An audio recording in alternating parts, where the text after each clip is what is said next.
10 classes. Myself Dr. Vandana Shukla and this is my law session. In this session today I am going to discuss about a very important topic related to intellectual property rights, that is reasons for the growth of intellectual property rights, यानी कि बौद्धिक संपदा अधिकारों में वृद्धि के कारण। कि बौद्धिक संपदा अधिकार जो कि आजकल के समय में एक बहुत ही उभरता हुआ लॉ का सब्जेक्ट है, लॉ का विषय है, तो उसकी वृद्धि इतनी तेजी से क्यों हो रही है, उसके पीछे क्या कारण जिम्मेदार है, आज के सेशन में हम इसी बात को डिस्कस करेंगे। किसी भी क्षेत्र में वृद्धि किसी एक कारक पर, किसी एक कारण पर जिम्मेदार नहीं होती, उसके पीछे बहुत सारे कारण जिम्मेदार होते हैं, तभी किसी भी क्षेत्र में प्रोग्रेस या वृद्धि हो पाती है।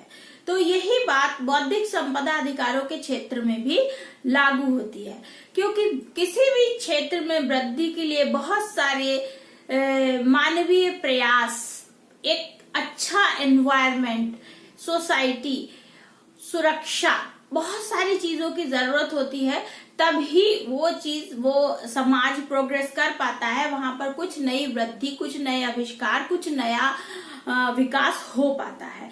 यही बौद्धिक संपदा अधिकारों के संदर्भ में भी लागू होता है।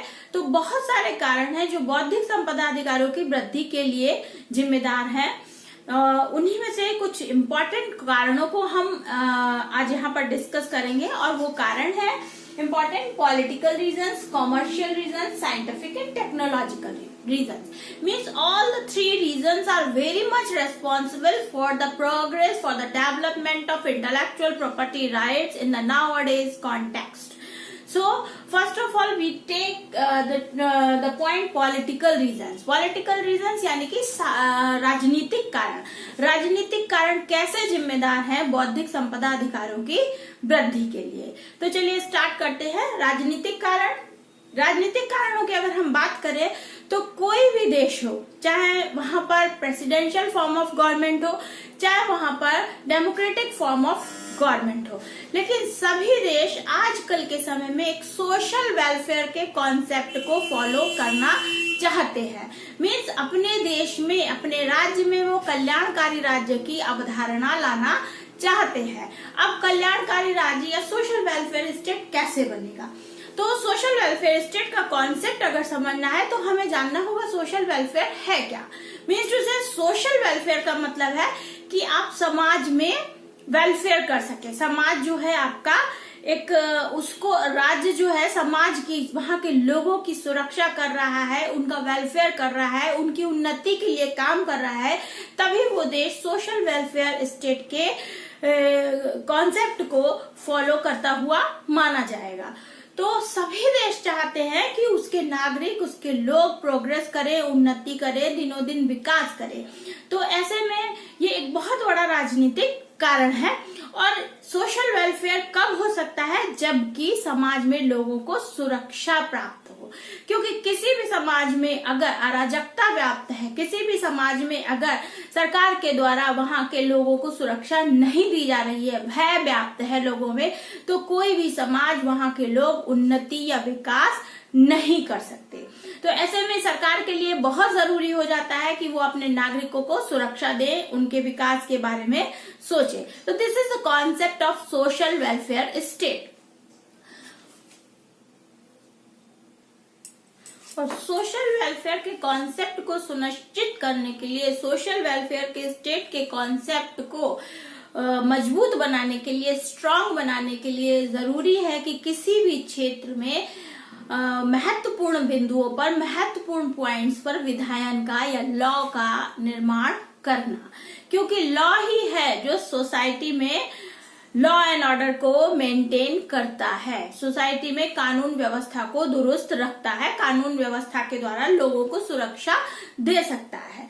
तो इसलिए बहुत जरूरी है कि सोशल वेलफेयर का जो भी देश इस पर फोकस कर रहा है, वो अपने लोगों की देखभाल के लिए, उनकी सुरक्षा के लिए जो भी जरूरी कानून हो, उनके लिए बनाए, क्योंकि अगर किसी भी समाज में वहां के लोगों के जरूरी कानून, लोगों की सुरक्षा के लिए जरूरी कानून नहीं है तो समाज में असंतुलन पैदा होगा, और जब असंतुलन होगा तो उससे समाज में एक वर्ग के लोग को तो फायदा मिल जाएगा, जबकि दूसरा वर्ग जो थोड़ा कमजोर होगा वो हमेशा पीड़ित वर्ग हो जाएगा और वो हमेशा समस्याओं से जूझता रहेगा।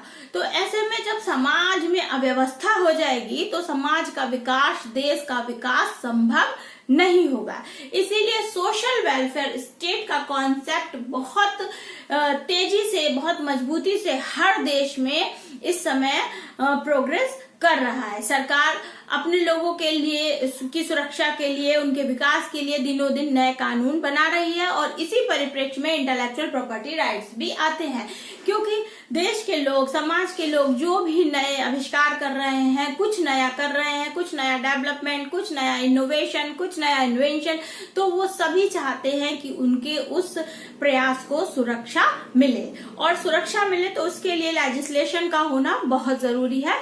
और इसीलिए इसी सोच का परिणाम है कि आईपीआर कॉन्सेप्ट तेजी से डेवलपमेंट में आया, इसका तेजी से विकास हुआ। तो सोशल वेलफेयर स्टेट के थ्रू, जैसे मान लीजिए बहुत सारे लोग हैं समाज में विकास कर रहे हैं, बहुत सारे लोग पढ़े लिखे लोग हैं, कुछ लिखने का, कुछ अच्छे राइटर्स हैं, कुछ अच्छे साइंटिस्ट हैं, तो कुछ नए विकास, कुछ नई इनोवेशन, नई खोजें हो रही हैं, तो उनको सुरक्षा देना है। उनको सुरक्षा देने के लिए हमारे पास आईपीआर के तहत ही पेटेंट लॉ आ गया, कॉपीराइट लॉ आ गया, तो इससे लोगों को सुरक्षा मिली। उनके अंदर जो एक सुरक्षा की भावना थी वो धीरे धीरे कम हुई, और उनके समाज के विकास में, देश, जब कोई समाज विकसित होगा तभी वो देश भी विकास करेगा। तो देश का विकास हुआ और आईपीआर का कॉन्सेप्ट तेजी से डेवलप हुआ। तो ये तो है राजनीतिक कारण जिनकी वजह से इंटेलेक्चुअल प्रॉपर्टी राइट्स का कॉन्सेप्ट इतनी तेजी से डेवलप हुआ। अब बात करते हैं हम कॉमर्शियल रीजंस की। कॉमर्शियल रीजंस यानी कि व्यावसायिक कारण कैसे जिम्मेदार हैं इंटेलेक्चुअल प्रॉपर्टी राइट्स की वृद्धि के लिए। व्यावसायिक कारणों की अगर हम बात करें तो किसी भी देश में जब जो विकास होता है, जैसे जैसे लोगों में, जनसंख्या में वृद्धि होती है, वहां धीरे धीरे विकास का प्रोसेस स्टार्ट होता है। और विकास का जो प्रोसेस स्टार्ट होता है उसमें एक चीज और होती है कि जब लोग जैसे प्रोग्रेस कर रहे हैं, जब नए नए मार्केट, इंडस्ट्रियल रेवोल्यूशन हुआ, फॉर एग्जांपल जब इंडस्ट्रियल रेवोल्यूशन हुआ तो तेजी से नए प्रिंटिंग प्रेस आए मार्केट में, बहुत सारी नई चीजें, नई कंपनियां खुली, नई दवाएं बनना, नए इनोवेशन, नए इन्वेंशन हुए, तो इन सबको सुरक्षा चाहिए थी। तो वो इंटेलेक्चुअल प्रॉपर्टी राइट्स के तहत copyright law, patent law, trademark law, biodiversity law, बहुत सारे लॉ ऐसे आए जिनके थ्रू लोगों को सुरक्षा दी गई। तो ये तो पॉलिटिकल रीजंस हो गए, तो ये हो गए आपके कॉमर्शियल रीजंस। कॉमर्शियल रीजंस इसलिए जरूरी है क्योंकि अगर कॉमर्शियली लोगों को सुरक्षा नहीं दी जाएगी तो जो चीज ओरिजिनल बन रही है हमारी सोसाइटी में उसकी डुप्लीकेसी बहुत जल्दी तैयार हो जाती है, और डुप्लीकेसी हो सकता है लोगों को कम पैसे में मिल जाए, लेकिन ये नहीं जरूरी है कि वो उस डुप्लीकेट प्रोडक्ट उतना ही बेनिफिशियल हो, वो नुकसान भी पहुंचा सकता है लोगों के लिए, किसी के लिए भी। तो उस डुप्लीकेसी से बचाने के लिए लोगों का जिसने भी वो इन्वेंशन किया है लोगों की भलाई के लिए, उसको सुरक्षित रखने के लिए ये बहुत जरूरी हो गया कि इंटेलेक्चुअल प्रॉपर्टी राइट्स को अपने लेजिस्लेशन में कंट्रीज जो है स्थान दे पाए। और इस तरह से आईपीआर का कॉन्सेप्ट जो है वो और डेवलप हुआ, और कॉमर्शियल रीजंस इसीलिए जिम्मेदार है आईपीआर के कॉन्सेप्ट के डेवलपमेंट के लिए। अब हम बात करते हैं साइंटिफिक एंड टेक्नोलॉजिकल रीजंस की। साइंटिफिक एंड टेक्नोलॉजिकल रीजंस यानी कि वैज्ञानिक और प्रौद्योगिकी के संबंधित कारण। वैज्ञानिक और प्रौद्योगिकी कारण क्या है? वैज्ञानिक कारण कि कोई भी देश अगर अपने यहाँ कोई इन्वेंशन करा रहा है, कोई भी देश अगर अपने यहाँ कोई रिसर्च वर्क करा रहा है, तो वो उसमें बहुत बड़ा अमाउंट खर्च करता है। ऐसा नहीं है कि कोई भी रिसर्च वर्क बड़े बड़े चीजों पर रिसर्च होता है। जैसे फॉर एग्जांपल आजकल due to corona pandemic corona vaccine के लिए रिसर्च बहुत तेजी से चल रहा है और लगभग सभी कंट्रीज इसके लिए प्रयासरत है कि जल्द से जल्द कोरोना वैक्सीन मार्केट में आए। तो जब वो रिसर्च वर्क करते हैं तो उसमें बहुत बड़ा अमाउंट देश का खर्च होता है। तो कोई भी देश चाहेगा कि उसके उस रिसर्च वर्क को, उसके उस इन्वेंशन को प्रोटेक्शन मिले, क्योंकि बहुत जल्दी फिर डुप्लीकेसी बन जाएगी अगर, तो ओरिजिनल वर्क की जो गुडविल है उस पर इफेक्ट पड़ेगा। तो इसलिए जो आपका साइंटिफिक रीजंस हैं, और जब पैसा खर्च हो रहा है तो हर कंट्री चाहेगी कि जो फायदा मिले तो पहले उसके देश के लोगों को मिले, वहां के नागरिकों को मिले फायदा, और जब उनको फायदा मिल जाता है उसके बाद वो दूसरे देशों को वो चीज उपलब्ध कराएंगे। वो भी फ्री में नहीं कि मान लीजिए कि कोई गरीब कंट्री है या किसी को फ्री में दे दिया, एक अच्छा अमाउंट लेकर वो जिस चीज से इफेक्ट नहीं पड़ता कि ये अगर उन्होंने दूसरी कंट्री को यूज के लिए दे दिया तो इससे उनके देश की प्रोग्रेस बाधित होगी या उनके इन्वेंशन पर कोई इफेक्ट पड़ेगा, वो उसको एक अच्छे अमाउंट के साथ कुछ जो आपके लीगल वो रहते हैं बाउंडेशंस के साथ दूसरे देश को बेच देते हैं, ताकि वो लोग भी उन चीजों को अपने यहाँ बनवा सके। उनका उस जो भी फॉर्मूला उनका है, जो भी रिसर्च वर्क उनका है, उसके आधार पर वो रिसर्च कर पाए और उन चीजों को डेवलप कर पाए, अपने देशों को प्रोग्रेस मतलब अपने देश के लोगों को प्रोग्रेस दे सके।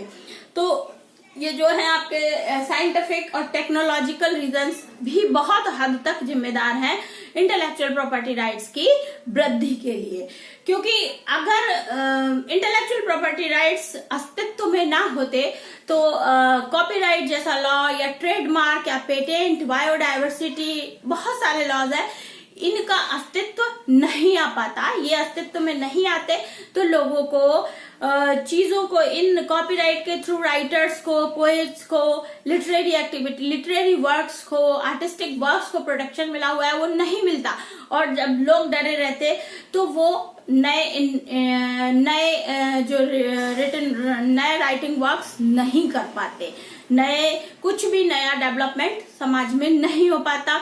इसी तरह से अगर रिसर्च वर्क को पेटेंट लॉ के तहत प्रोटेक्शन नहीं मिलता तो नई रिसर्च सुरक्षित नहीं होती, और जो रिसर्च वर्क में अपनी मेहनत लगाता है सालों की, वो हमेशा एक डर का अनुभव करता और कभी भी वो उतना प्रोग्रेसिव समाज नहीं हो पाता। इसलिए रिसर्च वर्क को पेटेंट लॉ के तहत सुरक्षा दे दी गई। इस तरह से जो इंटेलेक्चुअल प्रॉपर्टी राइट्स है उनका जो ग्रोथ हुआ है इतनी तेजी से, यही सब कारण है जिनकी वजह से इंटेलेक्चुअल प्रॉपर्टी राइट्स बहुत तेजी से ग्रो किए हैं और आज भी लगातार वो ग्रो कर रहे हैं। और इतना तेजी से इनका ग्रोथ है कि आज लॉ का एक बहुत ही ये एक बर्निंग सब्जेक्ट है इंटेलेक्चुअल प्रॉपर्टी राइट, जिसके बारे में मुझे लगता है कि सभी लॉ स्टूडेंट्स या सभी लॉ एस्पिरेंट्स जो भी किसी कॉम्पिटिटिव एग्जाम्स की तैयारी कर रहे हैं या जो भी लीगल फील्ड से जुड़े हुए हैं उनको जानना चाहिए। तो बहुत सारे जो भी रीजन है उनमें मैंने आपको इम्पोर्टेंट रीजन आज इसमें डिस्कस किए हैं। आई होप आप लोगों को समझ में आया होगा। जल्दी ही अपने दूसरे वीडियो में मिलती हूँ आप लोगों के साथ और एक नए टॉपिक को लेकर इंटेलेक्चुअल प्रॉपर्टी राइट से जुड़े हुए। तब तक के लिए बाय बाय, सी यू।